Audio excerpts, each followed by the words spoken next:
E hoje, dando sequência ao Evangelho de Mateus, no capítulo 7, depois que a gente já veio de entendermos o significado de pedir, buscar e bater, as analogias que Jesus fez para concluir que assim como é com o meu trato aos seres humanos, assim é o trato que eu recebo dos humanos, e o trato que eu dou aos seres humanos encontra sua correspondência e reciprocidade no trato que eu recebo de Deus.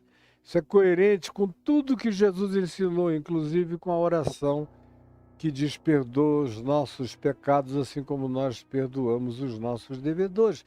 Está tudo na mesma lógica. Quando a gente aprende a ler o Evangelho, percebendo os princípios e as lógicas de Cristo, espalhadas, expostas, definidas, em ocasiões diferentes, com ilustrações diferentes, em temáticas distintas, mas a mesma lógica operativa, tudo vai ficando claro como o sol diante de você. Isso que eu estou tentando, na simplicidade dessas exposições, fazer você entender que não tem nada solto, não tem nada largado aqui. Isso é um corpo de significados. Por isso é que eu estou fazendo questão de, mesmo sabendo que a maioria das pessoas não estão tão interessadas em aprender o Evangelho nem o Novo Testamento, eu estou fazendo isso como um legado pessoal da minha vida, não fazendo uma exposição acadêmica, elaborada, exaustiva, cansativa, pesquisada, com 1000 citações que não levam ninguém a aprender de fato para si mesmo coisa alguma, muito menos para praticar. Eu estou tratando isso aqui como se trata gente, tentando passar, independentemente do nível de escolaridade, de academicidade ou de qualquer outra coisa, tentando passar a mensagem, o espírito do que Jesus ensinou. Porque a intenção dele não era criar um grupo de privilegiados que compreendessem as coisas melhor. Jesus não era agnóstico, não tinha segredos para só serem dados para depois que você passasse muitas etapas de iniciação. Não. Ele está ensinando isso aqui para o povo, para quem quisesse, para quem viesse, para quem assentasse, para quem ouvisse, para quem prestasse atenção. É o nosso caso aqui.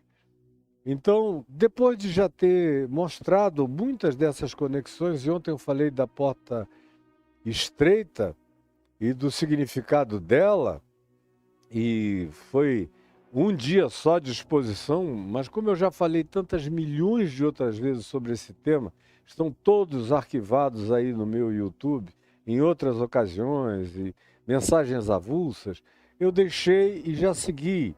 E o verso 15, que sucede ao que nós falamos no dia de ontem, preste atenção, diz o seguinte: Jesus falando. Preste atenção, Jesus falando, é contigo, é comigo, é pra gente. Acautelai-vos, que é uma palavra que hoje em dia quase ninguém mais usa. Mas eu ainda nasci com um português muito mais vernacular, elaborado, e na minha casa todo mundo falava muito bem. Então tinha essa expressão com naturalidade: se acautele, seja cauteloso. Não se exponha tanto, é melhor você se acautelar. E na casa do meu pai, sendo ele também advogado, esses processos e essa expressão de acautelamento estavam muito presentes, como está presente no direito. Acautelai-vos dos falsos profetas. Aí você pergunta: mas escuta, esse negócio sempre foi assim?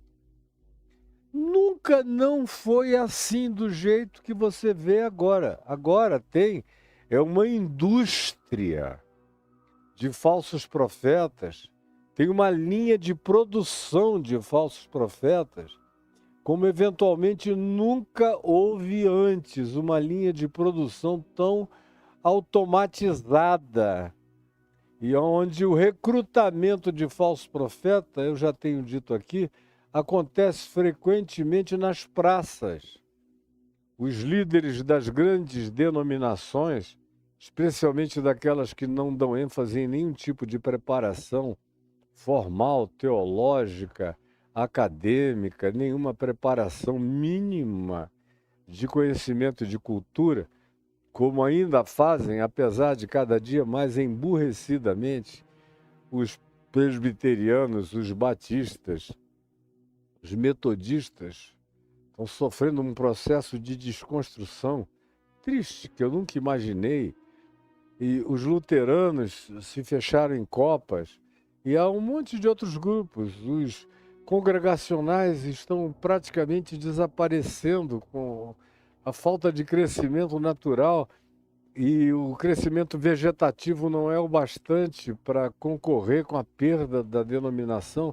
Mas esses ainda dão e deram durante muito tempo, desde a sua fundação, ênfase num treinamento básico, numa academia básica de 4 anos, de seminário, de faculdade teológica, para o cara não chegar, como a gente vê a maioria absoluta chegando, sem saber discernir a mão direita da mão esquerda.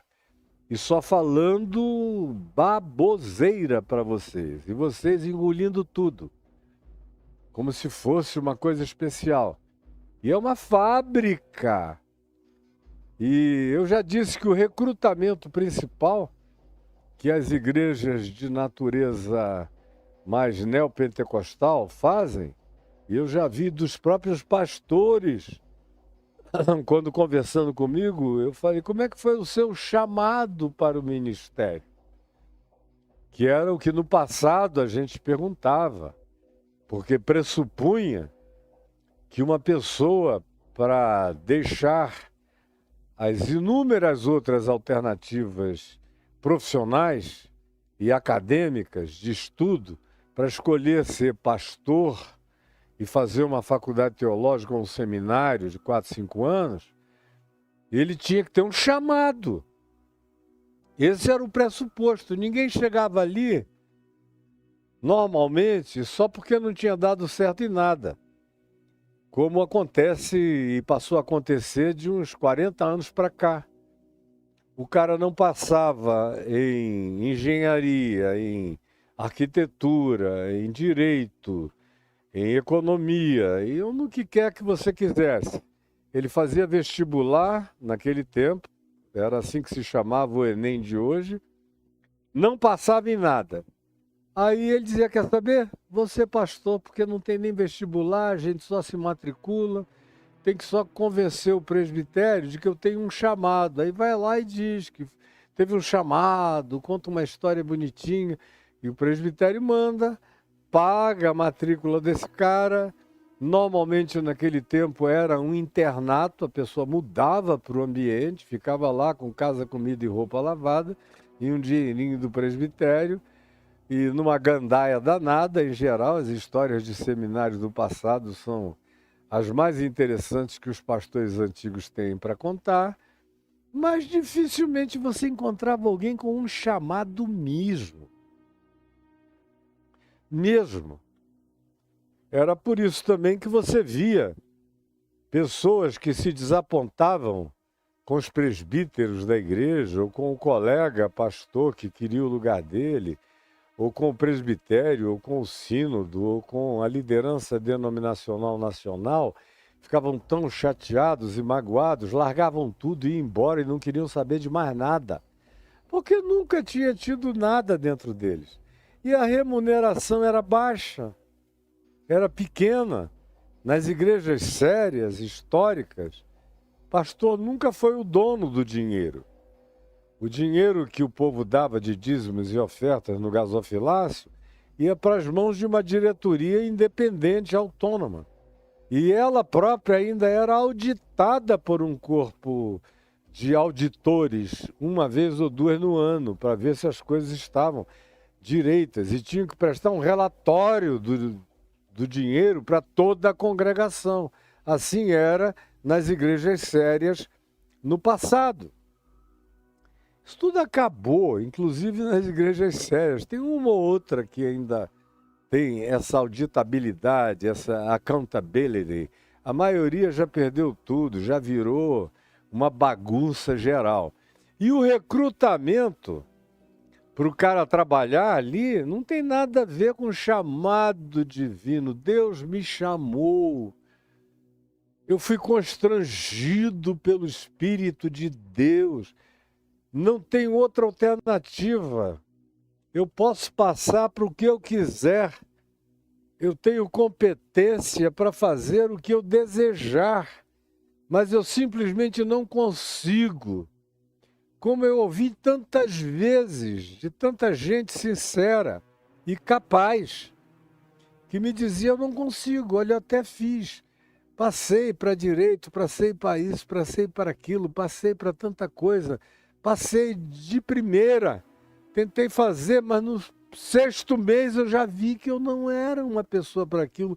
Eu não saía e não saía de mim aquela vontade de servir a Deus, servindo o meu próximo, cuidando de gente, cuidando de vida, cuidando de alma, cuidando de corações, cuidando de necessitados, cuidando de aflitos, cuidando de abandonados, cuidando de idosos, cuidando de órfãos, cuidando de viúvas, cuidando de pessoas rejeitadas.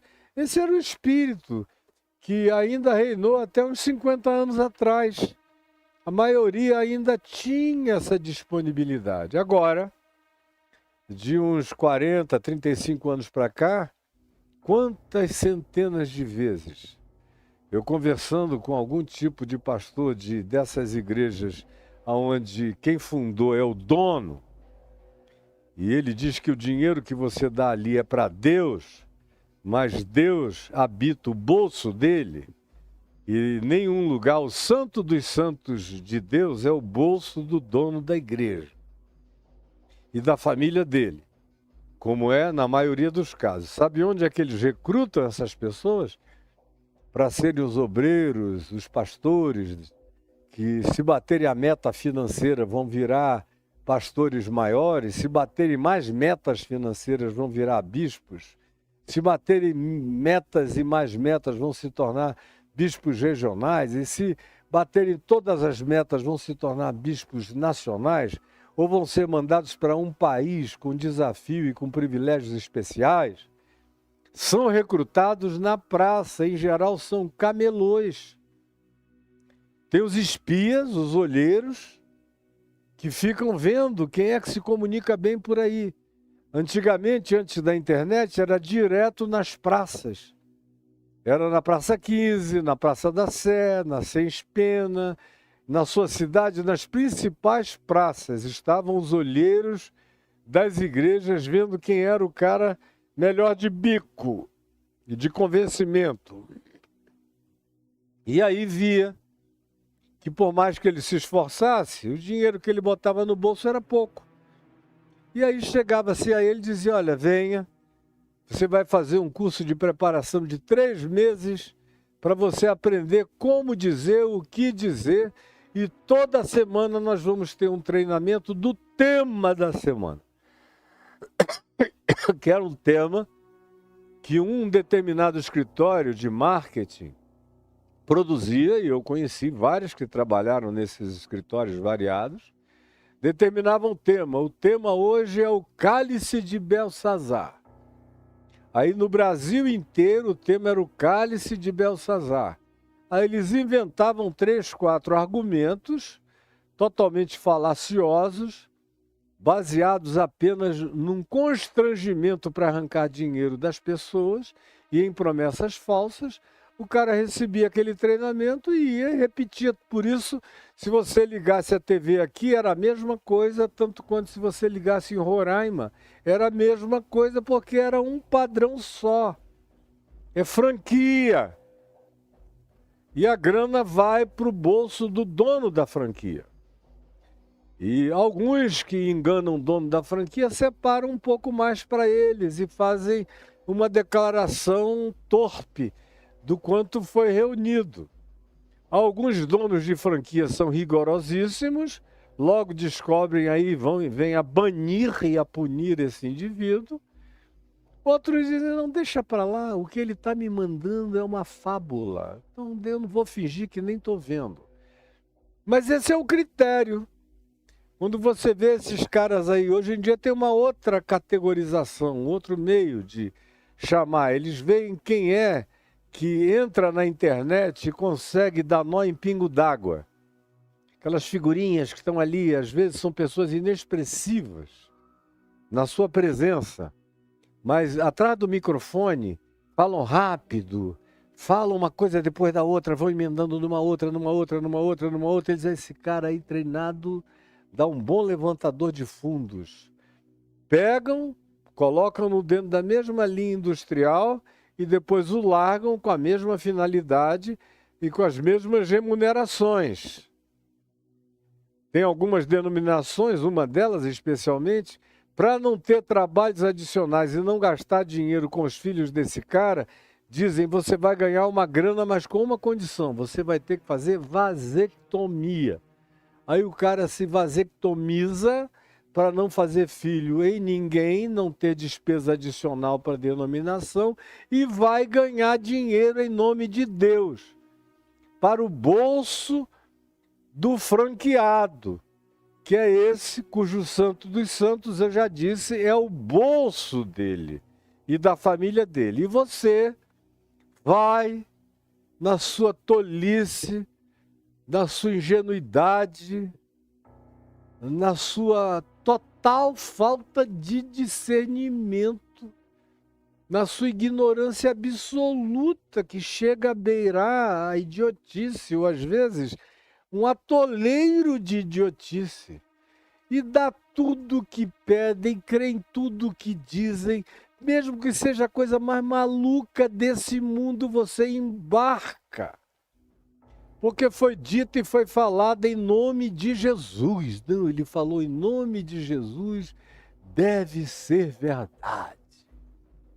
Falou em nome de Jesus, contou uma historinha, disse que pessoas foram curadas, levou 2 ou 3 que deram testemunho dizendo, depois que eu comecei a dar dinheiro aqui, os meus negócios mudaram. No meio de 5 mil, tem sempre 2, 3, 4, 5, 10... com uma história para contar, mesmo que fosse uma reunião de ateus, ou mesmo que fosse numa reunião de satanistas bem toscos. Ainda assim, a estatística diz que haveria, no mínimo, um grupo assim com uma história diferente para contar, que não tem nada a ver com nenhuma influência espiritual, mas só com a esperteza, com a malandragem, com o trabalho, com o positioning do cara nos negócios, com a tenacidade, com a perseverança, com a insistência, ou com o ramo dele, com alguns vai acontecer. E são esses que são agora recrutados pelo mesmo grupo de olheiros que ficam dentro dos cultos, conversando e dizendo, conta teu testemunho, irmão, até que alguém conta uma coisa que agrada. A campanha do cálice de Belsazar deu resultado para 10 aqui. Aí levam lá na frente, falam na televisão, aí o resto do povo que está em casa fica impressionado, diz, eu vou lá também. Meu Deus, é a coisa mais patética desse mundo. Mais patética. Teu filho enxerga, tua neta enxerga, muita gente enxerga, mas você está tão fissurado pela ambição ou pela necessidade que você sofre horrivelmente.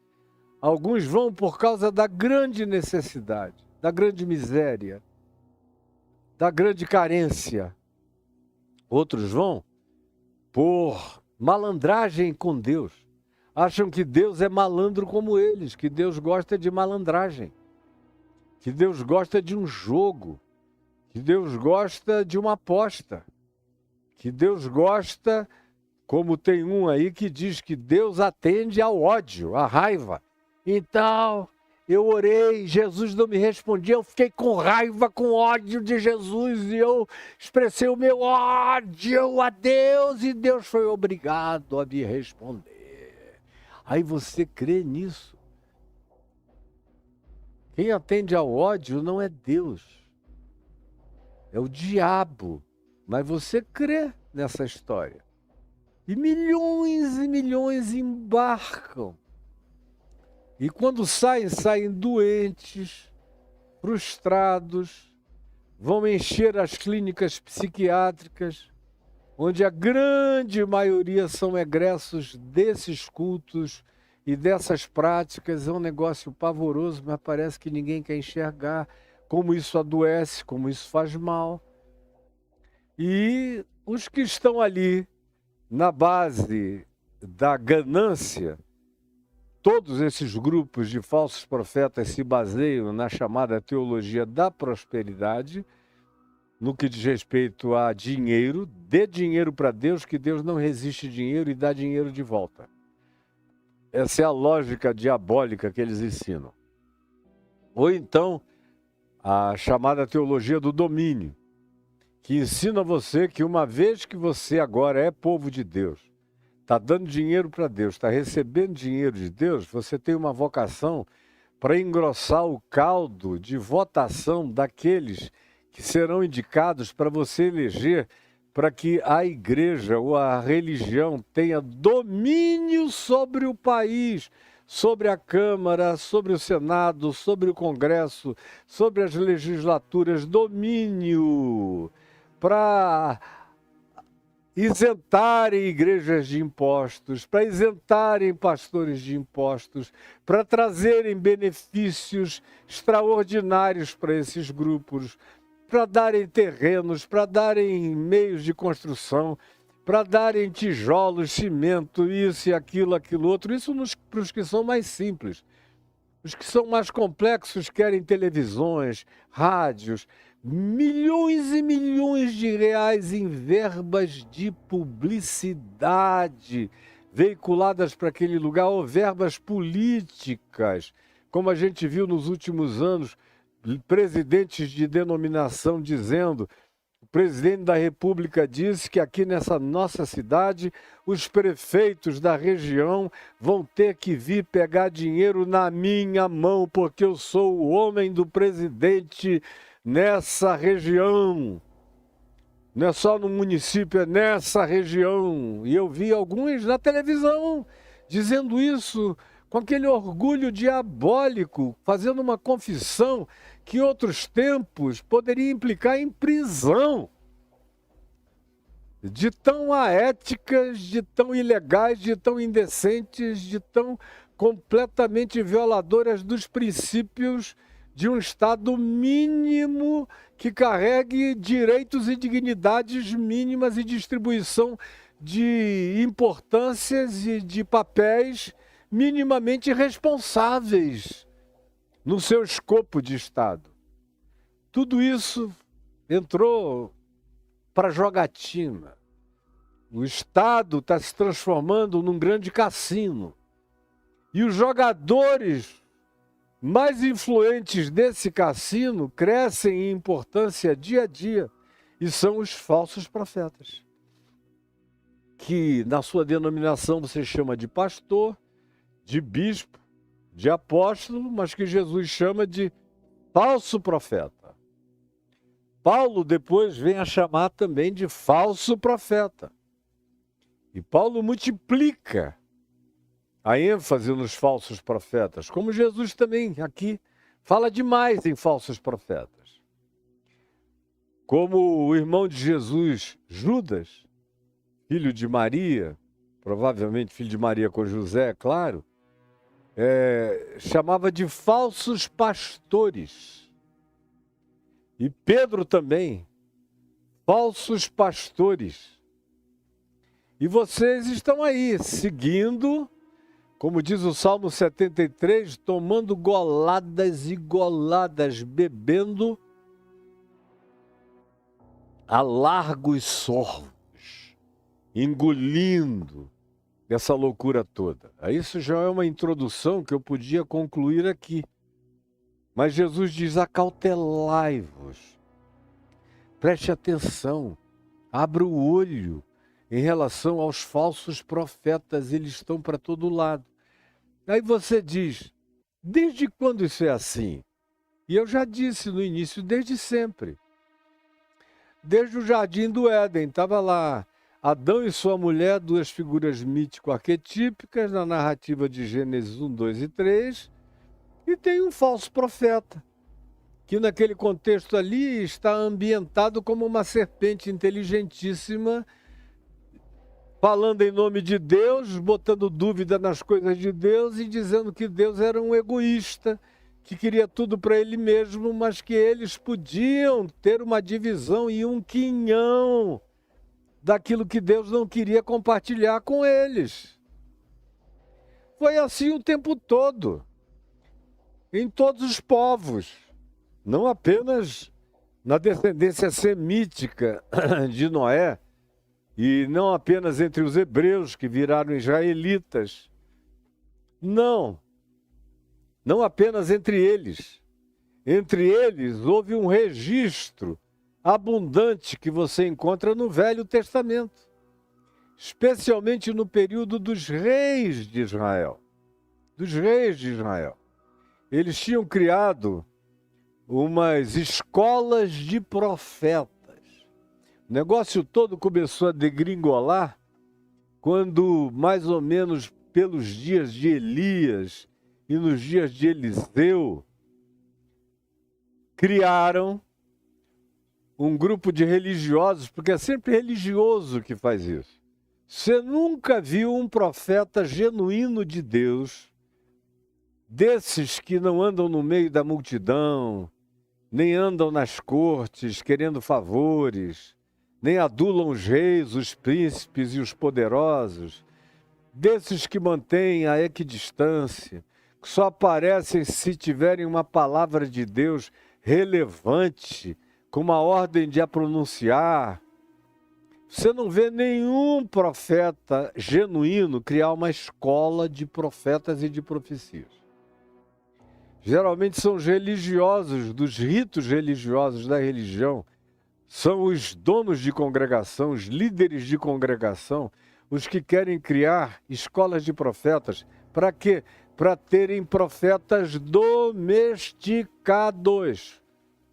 Profetas que profetizem conforme a pauta ordenada. Começou isso nos dias de Elias. Por isso é que Elias andava sozinho. Por isso é que Eliseu andava sozinho. Por isso é que eles não faziam parte daquele grupelho dos profetas. E olha que a primeira escola de profetas lá de Israel, nos dias de Elias, do rei Acabe, da rainha Jezabel, nos reis do norte de Israel, que já estava dividido, e dos reis de Judá, já estava cheio de escolas de profetas. No entanto, eles ainda tinham algum pudor, ainda tinham algum temor do Senhor. Ainda havia algumas pessoas com um mínimo de sensibilidade espiritual entre eles. Mas logo depois isso começou a se corromper, a se industrializar. Aí você vê que especialmente as narrativas vinculadas ao reino norte de Israel, as 10 tribos que se separaram de Judá e Benjamim e ficaram com a nação inteira, de Judá para cima até o Líbano, uma quantidade muito maior de terra, são as 10 tribos que depois se dissolveram no cativeiro e nunca mais voltaram a ser tribos estanques e identificáveis com as devidas certezas e propriedades. Eles acabaram sendo apelidados, todos eles, de samaritanos. Pois bem, naquele período já havia uma proliferação brutal de falsos profetas. 800 anos, 1000 anos antes de Jesus. E, por exemplo, o rei Acabe, com a sua mulher Jezabel, que era cultuadora do deus Baal, que tinha o seu grande templo no Líbano, num lugar que está de pé, e que depois foi objeto de várias construções, e até hoje tem a ruína do deus Júpiter lá, num templo lindo, mas as pedras originais mais antigas são pré-baalinas, são pré-Baal.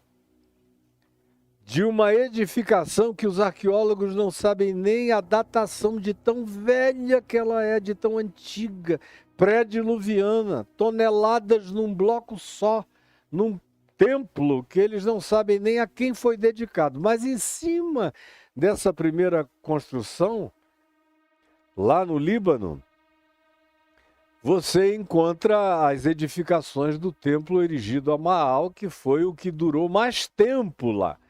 Era uma espécie de Vaticano de Baal, que dava todas as instruções para todos os sacerdotes de Baal que impregnaram, encheram o norte de Israel e dominaram todos os reis de Israel.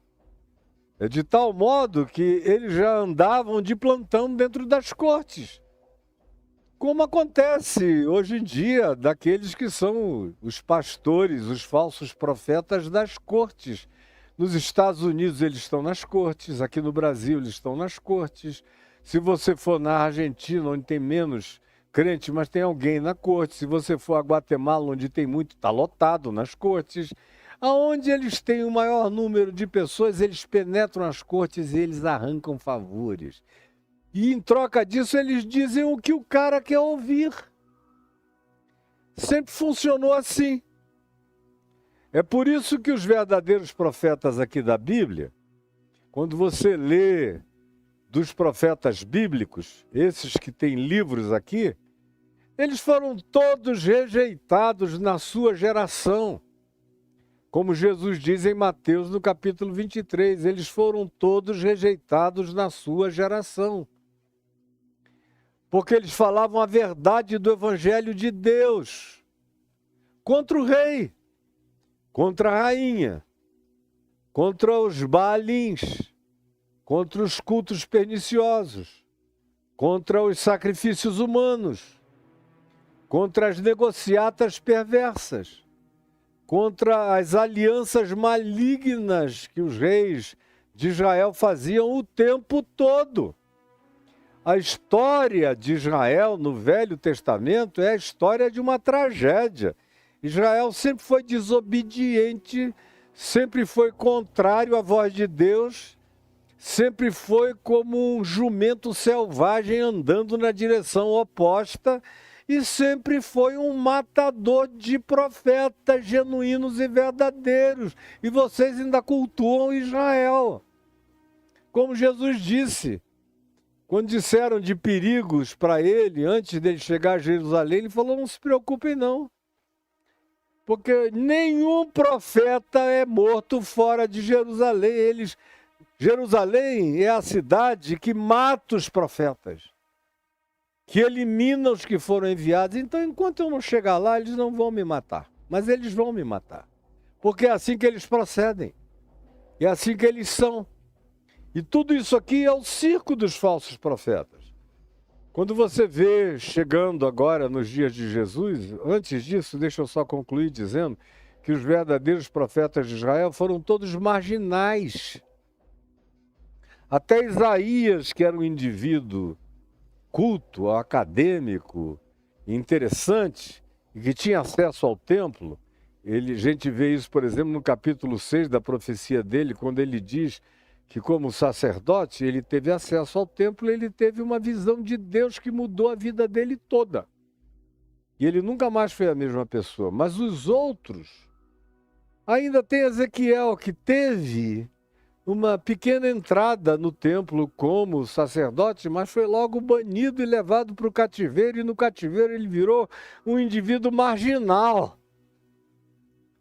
Marginal, ele viu a porcaria, a sujeira, a idolatria, a imundícia da religião praticada em Israel e ele mesmo se exilou daquilo tudo. E foi quando ele começou a ouvir a voz de Deus mais do que nunca, quando ele se exilou. Sai do meio dela, povo meu. E ele saiu. E aí a voz de Deus se pronunciou a ele.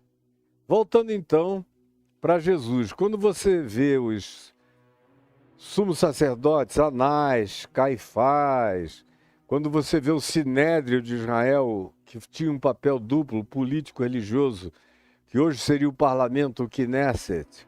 Aquele tempo era chamado de Sinédrio, ou Sinedrim. Lá, com aquele misto de teólogos e políticos e figuras populares e representativas de segmentos do povo, aqueles ali são os falsos profetas dos dias de Jesus. São eles que representam essa situação a tal ponto de que os falsos profetas tinham se auto-instituído como os grandes sacerdotes do país, já que o país não tinha mais profetas. Desde o cativeiro em Babilônia e a saída do cativeiro na Pérsia com Ciro Grande, não tinha havido mais profeta significativo, expressivo, definitivo, se levantando em Israel durante muitos anos. Ainda houve Zacarias e Malaquias nesse período, mas foi um processo curto. E aí houve séculos de silêncio até a chegada de João Batista, que foi decapitado em Jerusalém por causa de uma tramóia de uma mulher e de uma bundinha bonitinha e do desejo lascivo do rei Herodes o Grande. Ou não, já não é Herodes o Grande, mas o filho de Herodes o Grande, apaixonado pela mulher do irmão do Herodes Filipe, lá do norte, e ele, o Herodes da tetrarquia, morando em Jerusalém e vivendo com a cunhada, tinha uma sobrinha que era uma teteia deliciosa, e que ele pediu para que dançasse seminua numa festa diante dele, e ele enlouqueceu, disse: eu vou pegar essa menina de qualquer jeito. E o preço imposto pela mãe da menina é que, de fato, foi Herodias, a mãe dela, que disse: eu te dou a garota para você pegar ela, mas em troca eu quero a cabeça de João Batista num prato. E ele, o tesão, a cabeça de baixo, que não pensa, anulou todo o temor que ele tinha de João Batista e mandou decapitar João Batista. E ali cessam os profetas de Israel. Como Jesus disse, a lei e os profetas vigiram até João Batista. Depois disso, não tem mais aquele tipo de profeta do passado. Depois disso, o que é pregado é o Evangelho do Reino de Deus, o Evangelho do Reino de Deus.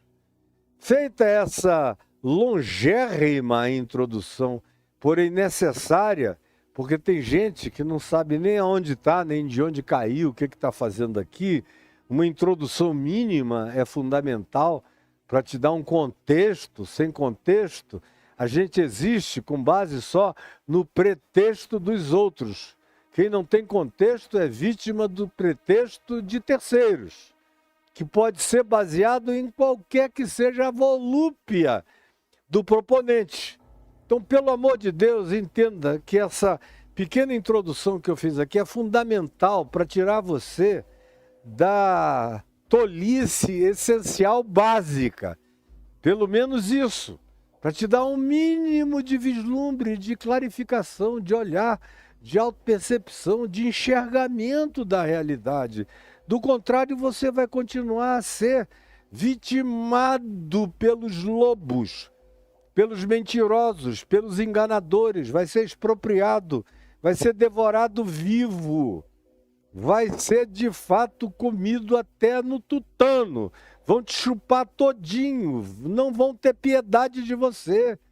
Não tem grupo mais perverso do que esse, que em nome de Deus explora a vida humana de maneira incontrolável, descabida, insaciável, e que não encontra limites de nenhuma natureza, porque eles próprios não têm nenhum limite dentro dos seus próprios corações, tomados da mais profunda perversidade.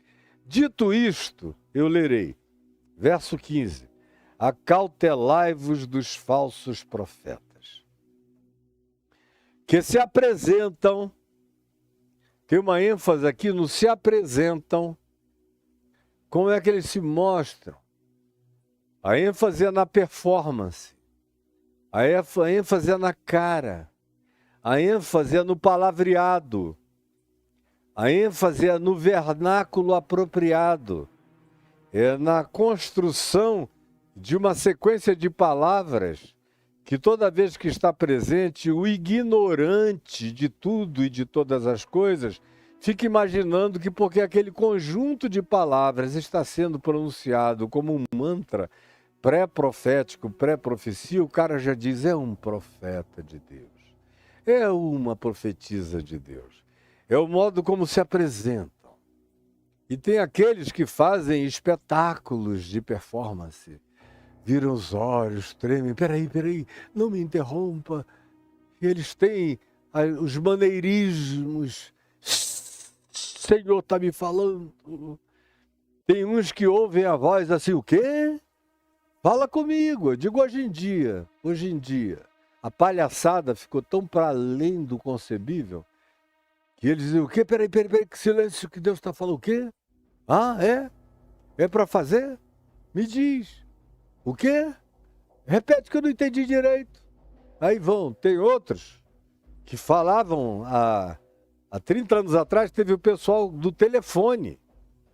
Quando surgiu o celular, Deus chamava no celular deles, no púlpito, no palco, e o povo prestando atenção.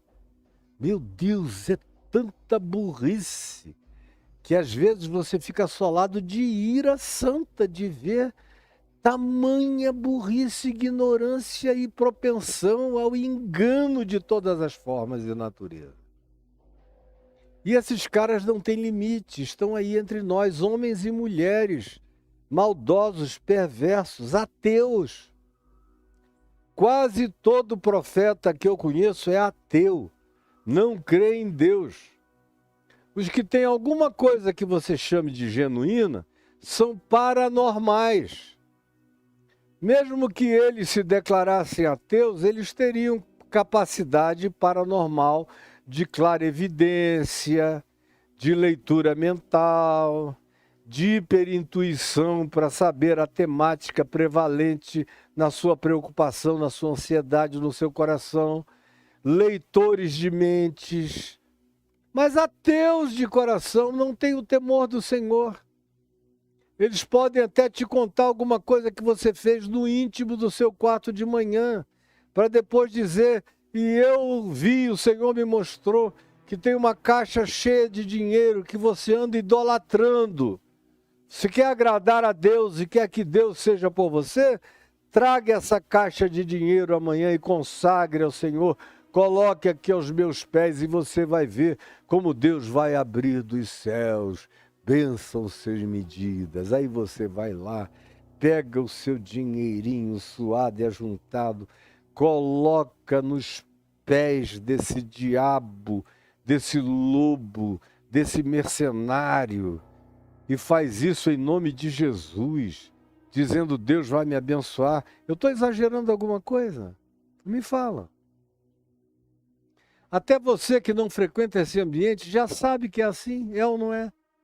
Eu estou exagerando alguma coisa, me responda. Eu estou exagerando alguma coisa, me diga, por favor. É claro que não. Eles se apresentam disfarçados. Como eu disse ontem, vou repetir hoje. É tudo máscara, é tudo plástica, é tudo missão impossível. Sabe aquelas máscaras do Tom Cruise e dos amigos na Missão Impossível? Eles vestem aquilo ali, ficam com a cara de qualquer um, colocam até um device, um aparelho que muda a voz para ficar com o timbre, com o tom, com a sonoridade da voz daquele cuja máscara eles puseram na cara. É tudo missão impossível. Só que como o público é burro, ignorante, tapeado, tapeável e estapeável de tanta ignorância, qualquer coisa cola, qualquer coisa pega. Tua mãe vai, teu pai vai menos, mas tua mãe entra direto. E quem estiver mais desesperado na família também entra direto.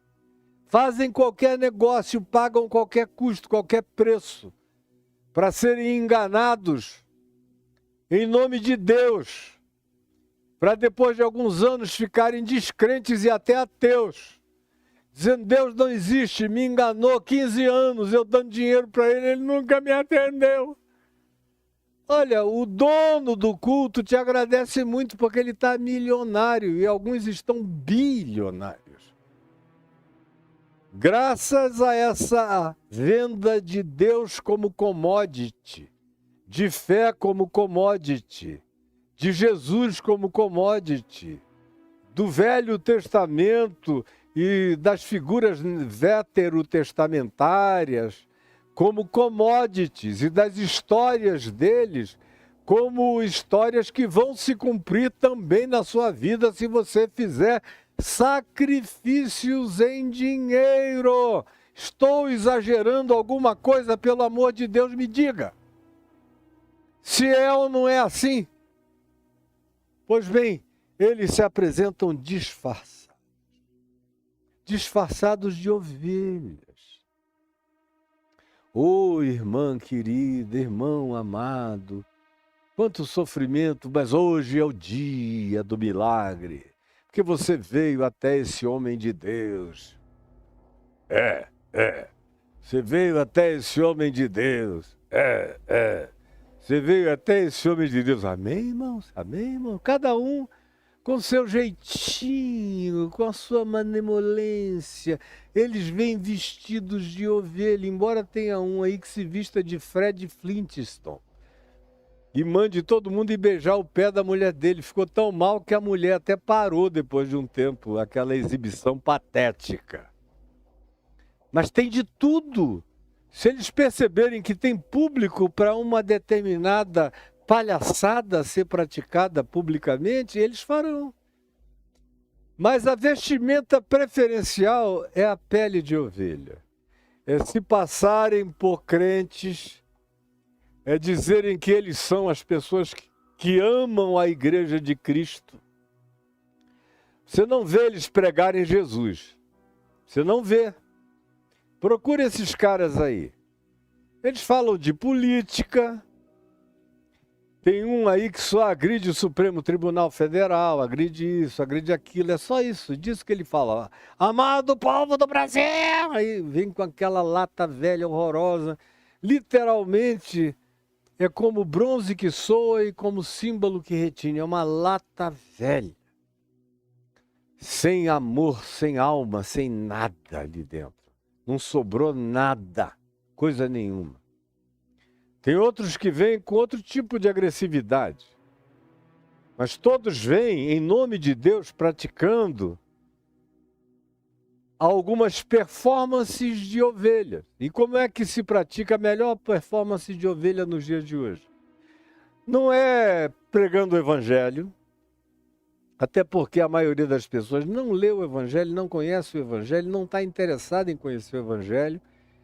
Jesus serve no máximo para abençoar alguma coisa e trazer grana ou curar alguma doença, mas Evangelho para aprender, para obedecer, para viver, para melhorar, para virar gente, para crescer, para ter uma mente saudável, para tratar bem os filhos, a mulher, o marido, para se inserir na sociedade de maneira significativa, relevante, bonita, esplendorosa, grata a Deus, fazendo amizades com anjos. Não, ninguém quer. Então, o que é que sobra como temática? É o culto à igreja. O culto à congregação é o Deus da atualidade. Como no passado, era o culto a Israel. Os falsos profetas profetizavam todos em favor de Israel. Israel podia estar matando, roubando, destruindo, fazendo pior do que qualquer outro povo em volta, mas o falso profeta vinha e dizia: vocês é que são o povo de Deus ungido e abençoado. Aleluia! Amém ou não amém? E nos nossos dias é o culto à igreja. Tem que vir para a igreja, tem que estar na igreja, a igreja é o lugar de Deus, é onde ele mora. Até o toalete de Deus é aqui, Deus faz cocô aqui, faz xixi aqui, dorme aqui, tem a caminha dele aqui. Se você quiser encontrar com Deus, vem comer e vê Deus aqui, porque Deus come aqui, come, se alimenta, não sai aqui desse lugar. O universo inteiro ele não está nem aí. A vida do resto do planeta ele não está nem aí. Ele é totalmente setorizado, ele está dentro dessa caixinha que a gente preparou e ele habita esse lugar. E se você quiser alguma coisa com ele, vem aqui, porque fora daqui ele não te ouve em lugar nenhum. Esse negócio que Jesus mandou de entrar no quarto e falar com o Pai que está em secreto é papo furado. Ele só ouve oração aqui, com a minha mediação, com a minha representação, e nesse lugar santificado, onde o dinheiro vira um sacrifício que agrada o coração de Deus na hora e volta para você num retorno extraordinário, e vocês vão, e vocês vão, e vocês vão, e vocês vão. E se chega aí alguém como eu que estou dizendo isso há 50 anos, há 50 anos eu comecei a dizer com um pouco mais de calma, porque era um pouco menos ruim. Mas de 40 anos para cá, quem estava vivo então e continua vivo hoje sabe que eu estou dizendo exatamente as mesmas coisas a vida inteira. E o número dos pervertidos pelos falsos profetas se tornou quase maioria absoluta, que o herege sou eu. Antigamente eu era o profeta falando em nome de Deus o que ninguém queria ouvir. Hoje em dia eu sou o herege, porque a maioria toda, quase toda, com poucas exceções, com exceção dos 7.000 que não dobraram os joelhos a Baal, estão curvados diante dessa loucura diabólica praticada em nome do Deus de Israel, enquanto vocês cultuam a bandeira de Israel, cultuam a maldade de Israel, cultuam a maldade da igreja, cultuam a maldade dos pastores, cultuam a maldade das profecias perversas, escolhem as piores opções políticas, aquelas que prometem mais domínio, mais poder, mais vantagens para a congregação que tomou o lugar de Deus. Ela é Deus mesmo, a congregação virou Deus no meio de vocês. Virou Deus no meio de vocês. O pecado contra o Espírito Santo é não dar o dízimo para a congregação, é não frequentar a congregação e é não obedecer o charlatão que é dono dela. Se não obedecer o charlatão, você está sob maldição. Eu estou exagerando alguma coisa, pelo amor de Deus, me digam. Estou? Vocês sabem que não. Pois bem, eles chegam disfarçados de ovelhas. Mas por dentro, esse é que é o problema, é que vocês não têm discernimento para ver o mais por dentro. Mas por dentro, Jesus diz, são lobos roubadores. É aquele lobo que parece uma hiena. Não é nem um lobo que caça. É aquele lobo oportunista que vê um leão comer uma caça, um predador mais elevado, matar e fica esperando a sobra, tipo uma hiena, para chegar lá e comer as migalhas.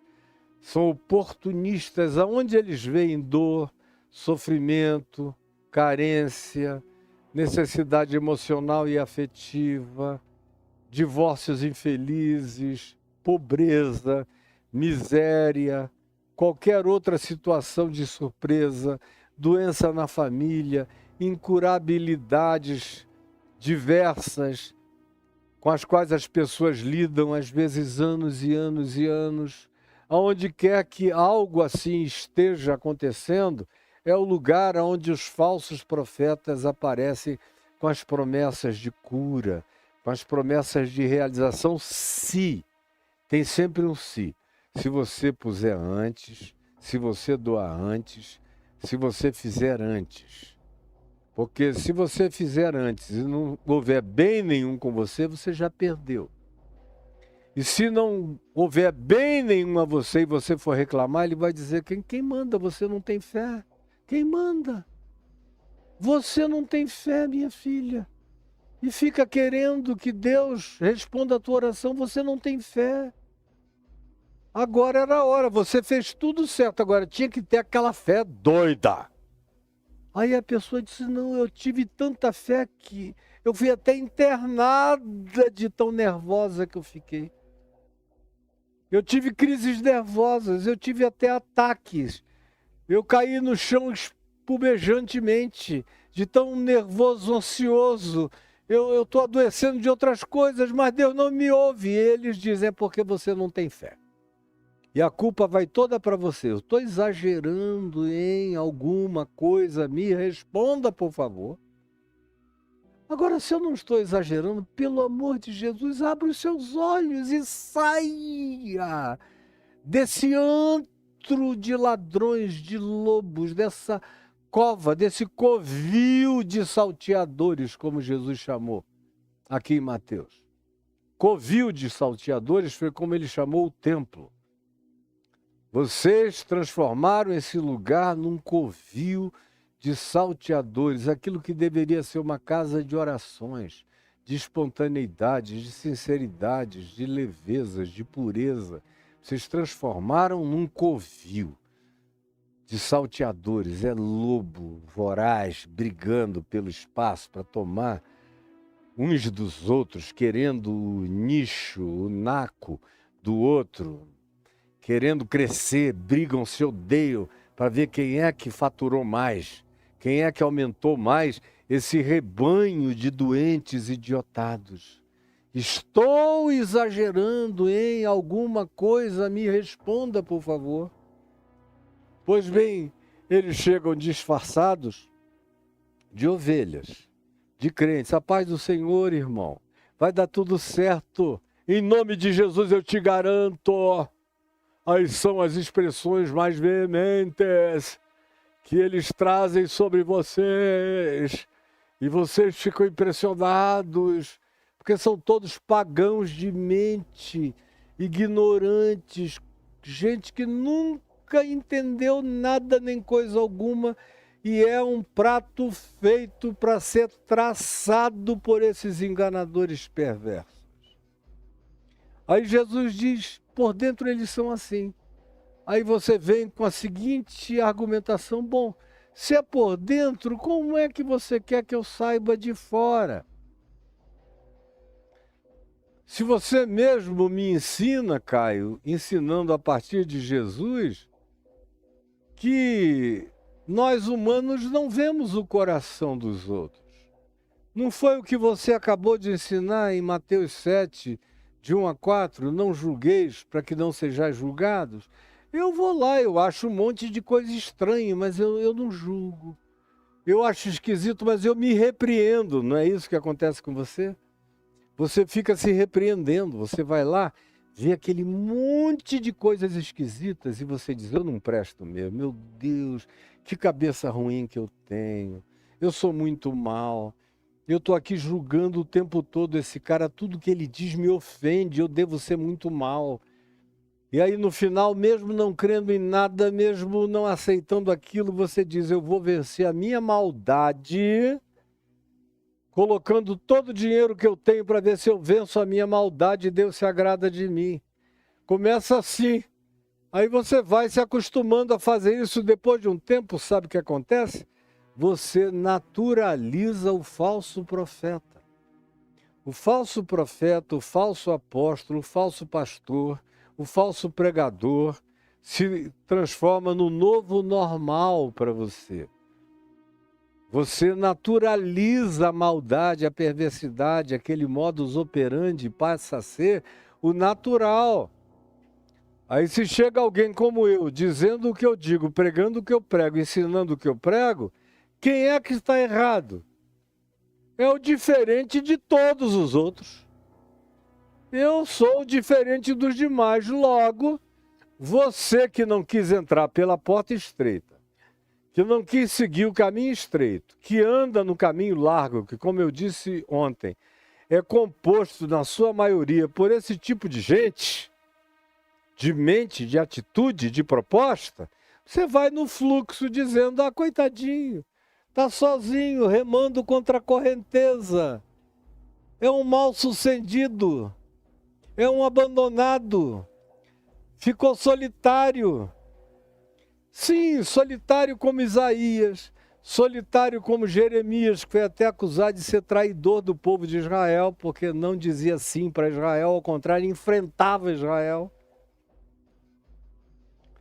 Solitário como Amós, como Obadias, solitário como Miqueias, solitário como Malaquias, andando sozinho pelas ruas e ninguém ouvindo, solitário como Elias, solitário como João Batista, mal-sucedidos do ponto de vista dos bem-sucedidos, que são os que determinam o caminho largo e esse fluxo de loucura que você segue todos os dias. Estou falando alguma coisa que você já não intua a respeito, pelo amor de Deus, não se engane. E aí a sua perguntinha, como é que eu vou saber o que está do lado de dentro, Caio? Jesus disse, meu filho, você não tem desculpa. Quem disse foi Jesus. Quem disse foi Jesus, meu filho, minha filhinha. Você não tem desculpa. Olha só o que Jesus disse. Por que você não tem desculpa? Resposta de Jesus, porque pelos seus frutos os conhecereis, é óbvio. O cara chega aqui se apresentando como mangueira.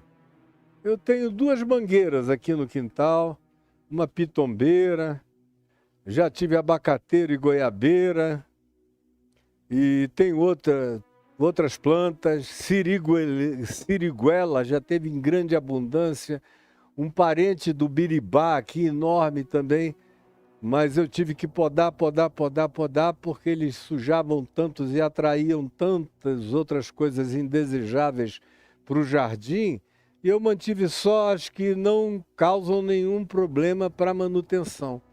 Mas as minhas 2 mangueiras continuam dando manga e muito doce, de ótima qualidade. A minha pitangueira, quando chega tempo de pitanga, que maravilha! A jabuticabeira fica lotada de jabuticaba. Aí qualquer um que não conheça botânica, chega aqui, pega ali numa jabuticabeira roxinha, aí diz, meu Deus, prova aquela coisa doce, jabuticaba, você tem aqui? Tem. Vai ali, quando a pitangueira está cheia, ela pende, cheia de frutinhos vermelhinhos de pitanga. Aquele azedinho delicioso que eu como desde a minha infância em Manaus. Por isso é que eu plantei aqui, que eu sentia saudade. Aí eles pegam de manhã cedinho para mim e enchem aquele cálice de pitanga, que delícia. E eu não preciso nem perguntar, veio da pitangueira, porque é pitanga. Claro que veio da pitangueira, pelos seus frutos os conhecereis. Eu quando vejo uma manga não digo, escuta, isso aqui veio de uma mangueira? Não, claro que veio, é manga. Eu nunca comprei um cacho de uva. Eu gosto daquelas sem caroço e das que são menos doces, que fazem menos mal ao meu diabetes. Uma vez no mês eu me permito comer um pouquinho só. Eu sinto uma saudade de uva que eu não posso mais comer. Mas eu nunca pergunto, escuta, isso veio de uma uva ou de um pé de mandacaru? Veio de uma parreira? Ou veio de quê? De que tipo de outra árvore ou vegetação? Eu sei que veio de uma parreira. Eu mesmo tive parreira com uva aqui em casa, eu pegava do cacho ali. Foi uma praga que deu e eu estou substituindo, mas demora alguns anos para voltar como era. Mas eu nunca tive dúvida, pelos seus frutos os conhecereis. Toda a minha dúvida é tirada pelo fruto. Não é pelo que o cara diz, não é pela apresentação dele. É possível se criar uma árvore que tenha cara de mangueira, mas não dê manga, não seja manga.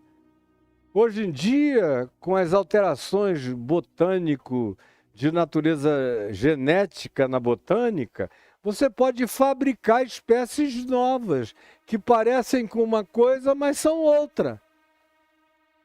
Mas nos dias de Jesus e na natureza como ela é, o fruto corresponde à árvore. De modo que pelos seus frutos os conhecereis. Como também Jesus contou aquela história, está aqui no Evangelho, mais adiante a gente vai ver, em Mateus mesmo, de que ele teve fome de manhã indo para Jerusalém e viu uma figueira cheia de folhas, num período em que as figueiras estavam todas sem folha, e a figueira é uma árvore diferente. Ela, quando vai chegando a época do verão, ela se enche primeiro de folhas, depois as folhas caem todas e ficam só os figos. E essa é a época da frutuosidade. Era a época em que as demais figueiras estavam todas perdendo folha, mas essa estava cheia de folhas. E Jesus disse, bom, deixa eu ver se tem algum figo nela. Foi lá, não tinha um único figo. E Jesus associou aquilo à religião de Israel, que era só folha, folha, folha, folha e aparência, mas fruto nenhum. Fruto nenhum. Pelos seus frutos os conhecereis. Colhem-se, porventura, uvas de espinheiros ou figos de abrolhos? Me responda isso. Você vai para uma plantação de abrolhos com esperança de se empanturrar de figos? Você entra numa região cheia de espinheiros, de mandacarus, querendo se fartar de uvas doces. É assim que você procede na vida? Porque se na vida natural você não procede assim, na vida espiritual você acha que os princípios podem ser invertidos. Por que é o que Jesus está perguntando a você? Responda para Jesus e pare de ser enganado e de se enganar. Responda para Jesus. Por quê que você acha que se na vida natural é pelo fruto que a gente conhece a árvore, por que no mundo espiritual você vai conhecer a árvore pelo discurso, pela promessa, pela falastrice e não pelo fruto? Aí você diz, tá bom, Caio, eu estou convencido, Jesus tem razão, é pelo fruto. Agora, qual é o fruto, Caio? Qual é o fruto? Me diz qual é o fruto. Já que Jesus está dizendo assim, esse assim é, portanto, é lógico, é claro. Isso é o que o verso 17, começando com esse assim, está dizendo assim. Toda árvore boa, comestível, frutífera, alimentar, produz bons frutos. Assim como profetas verdadeiros produzem bons frutos de vida, bons resultados de vida, boas práticas de vida, boas éticas de vida, boas formas de viver, boas soluções de existência, conselhos sábios para a vida. Mantém o fruto da prudência, da modéstia, da estação adequada para as coisas. Tem senso de propriedade em tudo que fazem, assim como as árvores que dão os seus frutos no devido tempo. Assim, toda árvore boa produz bons frutos, porém a árvore má produz frutos maus, é óbvio. Quem é que está te enganando? Quem foi que te persuadiu diferente? Como Paulo diz em Gálatas, no capítulo 3, versos 1 e 2. Ó Gálatas insensatos, corrieis bem. Quem foi que vos persuadiu do contrário, para que vocês que começaram muito bem no Espírito Santo, no Evangelho, entendendo a palavra do Evangelho, tenham agora se aperfeiçoado na loucura, na carne, na idiotice, na maldade? Quem foi que fez isso com vocês? Paulo disse, eu não pude nem virar de costas, eu fui ali, vocês ficaram assim de repente. Porque essas coisas têm o poder de virar a mente das pessoas com uma rapidez enorme, dependendo da carência ou da ganância. Aí Jesus prossegue dizendo, não pode a árvore boa, preste atenção, não pode, assim como ele disse, não podeis servir a dois senhores. Não pode. Assim como ele disse, entrai pela porta estreita. Assim como ele disse, esforçai-vos por entrar. Assim como ele deu mandamentos com ordens peremptórias e imperativas. Aqui também, ele diz, não pode. Se ele diz que não pode, é porque não pode. Ninguém consegue. Não pode a árvore boa produzir fruto mau. Se eu sou um homem bom, quando eu digo bom, não é que eu sou perfeito. Eu sei que eu sou um pecador imperfeito. Como diz João na primeira epístola dele, se dissermos que não temos cometido o pecado, fazemo-lo mentiroso e a verdade não está em nós. Por outro lado, eu não vivo na prática do pecado. O pecado me habita, mas eu não dou vazão a ele, não me inclino no pendor dele. O coloco sob a obediência de Cristo Jesus, mas ele existe latentemente, no mínimo em todos nós, até no melhor de nós. Ninguém pode brincar com isto. Agora, não pode, Jesus diz, a árvore boa, o ser humano bom, o pastor bom, o líder bom, o ensinador bom, o bom mestre, o bom cristão, o bom discípulo, a boa pessoa, a pessoa do bem, não pode produzir frutos maus. Se você vê alguém que tem um discurso lindo, maravilhoso, poético, enternecedor, extraordinário, mas quando ele desce dali daquele palco, você vai conviver com ele. Ele é só gritaria, palavrão, torpeza, maldade, desconstrução, desejo ruim, malignidade. As expressões mais toscas, ogras e violentas possíveis. Ameaçador, intimidador, covarde, aproveitador, dissimulador, hipócrita, mentiroso, sedutor, leva vantagem sobre a ingenuidade dos outros, narcisista, egocêntrico. Como é que essa pessoa pode ser boa dando frutos tão maus? É o que Jesus diz, não se enganem pelo discurso, nem pela aparência, nem pela performaticidade exterior. Você só consegue saber se alguém é de fato do bem, se você tiver a ocasião de ver o fruto cotidiano da vida dessa pessoa.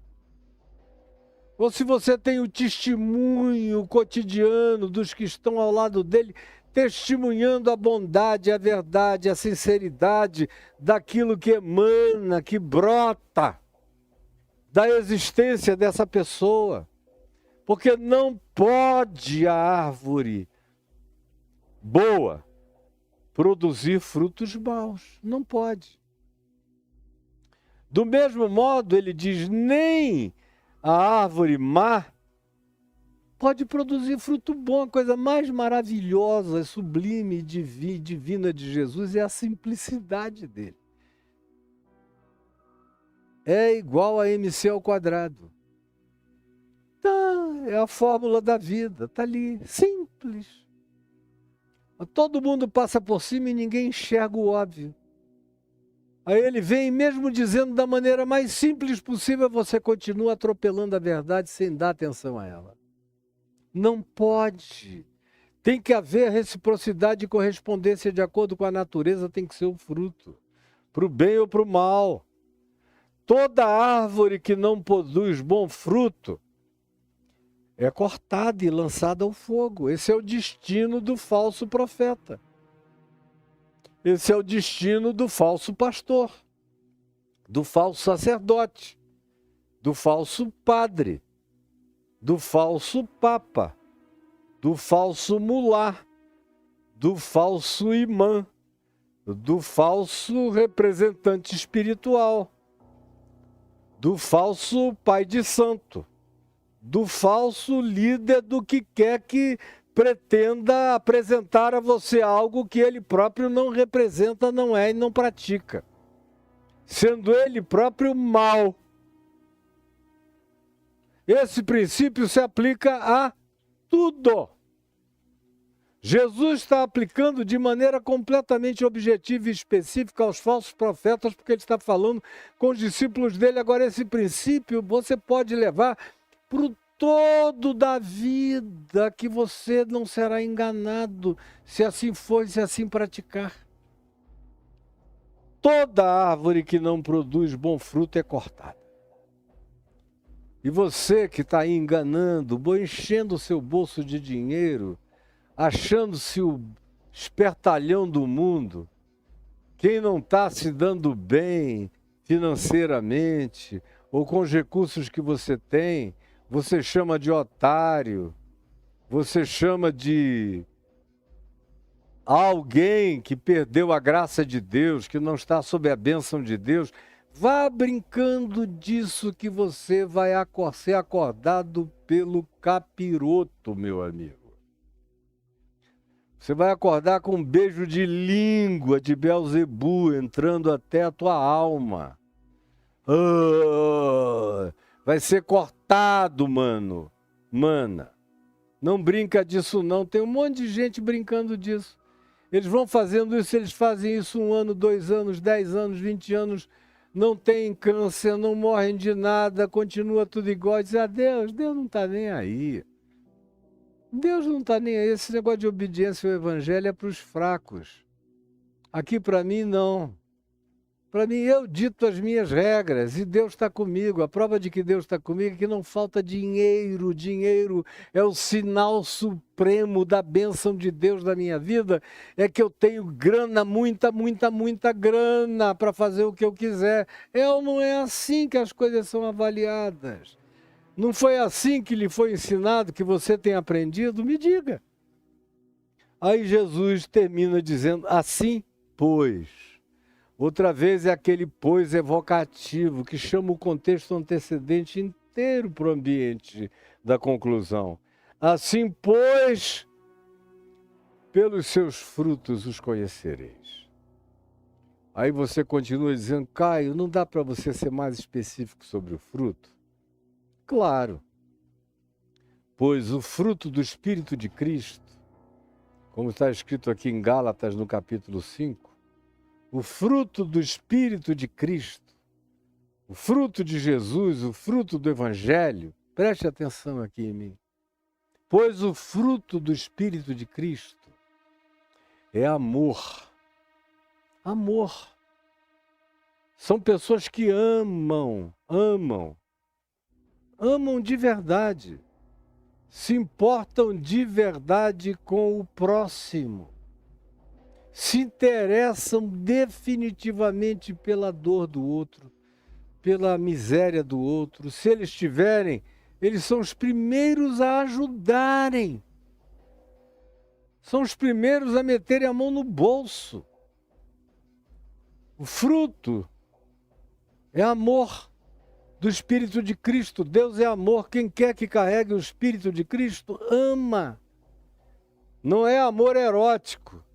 Não, eu sou um bom pastor, eu amo todas as irmãzinhas, já comi quase todas elas, deliciosas, gostosas, santinhas minhas, do meu harém santificado. Você está pensando que eu estou exagerando? Está pensando que eu estou exagerando? Eu sei o que eu estou te falando, há anos que é assim. E tem menino aqui que sabe exatamente. E tem marido aqui que sabe exatamente do que eu estou falando. Pois bem, você chega e quer saber qual é o fruto? É o que decorre de amor. E que não é amor erótico. É amor filéu, amor filantrópico, amor misericordioso, amor fraterno, É amor sublime, amor ágape, agapau. Amor que não quer saber de lucro pessoal, que está disposto a entregar o que possa e o que tem e o que consiga para ajudar quem não tem. Esse é um fruto. Generosidade, lealdade, fidelidade, mansidão, bondade, longanimidade, paciência, autocontrole. Não é alguém que sai por aí gritando, ameaçando, cercado de segurança. Vem brincar comigo que você vai ver com quem que você vai lidar. Olha, quando eu vejo um cara, até o Papa Francisco, que é um chefe de Estado, líder do maior grupo religioso do planeta Terra, é discreto com os seguranças dele, diferentemente dos papas anteriores, que não o eram. Ele é discreto. Ele não gosta nem daquelas presenças, ele se sente mal. Se ele puder sair sozinho, ele sai sozinho. Quando ele pode, ele escapole sozinho, num carrinho pequeno, não identificável, para qualquer que seja a situação, a visita ou o que quer que ele deseje fazer. Agora eu fico vendo aqui pastores de denominações cheios de segurança. Parece até que a vida deles tem essa importância toda. Ou andarem com tantas seguranças significa que eles são tão mal vistos que eles podem ser agredidos na rua, eles sabem disso e têm medo das agressões que possam sofrer, porque são ladrões conhecidos por milhões, embora enganem a outros milhões. Eu estou andando sem ninguém na rua faz 50 anos, desde que eu prego o evangelho, sem ninguém. Subo em morro, em favela, entro em presídio, vou em qualquer lugar, em qualquer ambiente, em qualquer rodoviária. Você me encontra sozinho, sem ninguém, sem proteção. No tempo que eu tinha aquele batalhão de pessoas que queriam andar comigo, eu não deixava. Eu dizia, isso pega é mal. Para onde eu vá, aquele séquito comigo, Deus me livre. Não quero. Não corro o risco que eu não possa resolver aqui, no meu olho, com a minha palavra e com a autoridade do Espírito Santo em mim. Nem o risco de ninguém, em lugar nenhum da terra, em país nenhum do mundo. Eu ando muito bem acompanhado, a minha retaguarda é poderosa, invisível e gloriosa. Fruto. O fruto tem que ser visibilizado, senão é mentira, é cascata, é engano, é dissolução. E você é o palhaço desse circo eterno, de enganos perenes e de resultados que provocam vômito em Deus. Jesus é quem diz no Apocalipse, ele diz, estou a ponto de vomitar-te da minha boca. Ele fala isso à igreja de Laodiceia, lá no capítulo 3 do Apocalipse. Estou a ponto de, eu estou engolindo vocês. E a igreja de Laodiceia estava longe de ser tão nojenta quanto essa descrição aqui. As arrogâncias deles eram todas muito subjetivas. Eles não praticavam essas objetividades de camelô que está para todo lado no nosso meio e vocês se deixam enganar pela coisa mais pateticamente explícita que se possa apresentar. O que faz de alguns de vocês pessoas indesculpáveis depois de um tempo. No iniciozinho, na ignorância, todo mundo é desculpável. Mas depois de anos, você vai se tornando igual ao sacerdote. Como diz Oséias no capítulo 4, versos 4, 5 e 6. O sacerdote se torna igual ao povo que o segue, e o povo se torna igual ao sacerdote ao qual siga. Eles vão criando uma retroalimentação de maldades. Por isso, depois de um tempo, você que começou na ignorância absoluta, agora, anos depois, você já não é mais inocente. Você já aprendeu a maldade, gostou dela, está fazendo parte dela e está tirando proveito. E a palavra que eu disse hoje da parte de Jesus é todinha para você, se assim você se tornou. Senhor Jesus, este é o Evangelho. Esta é a palavra.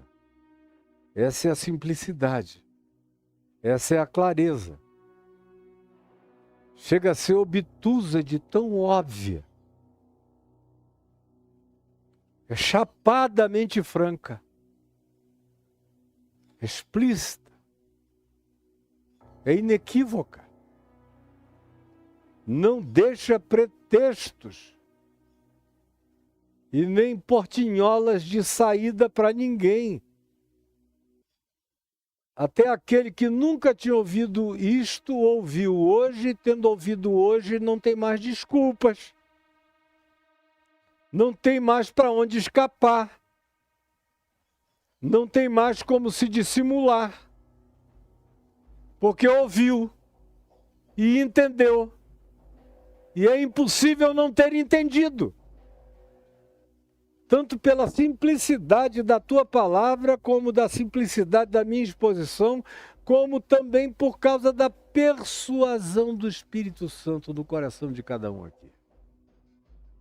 E eu te peço que haja lugar no coração de alguns para que esse entendimento mude a vida, o caminho e a existência deles e os salve desse engano perverso. É o que eu te imploro, Jesus. Crendo em ti, Espírito Santo, tu que me habitas e que falas pela minha boca, eu creio em ti, creio que tu estás molestando o coração de muitos para o bem. É o que eu creio, peço, te imploro e coloco na tua presença. Em teu nome, Jesus. Amém, amém e amém.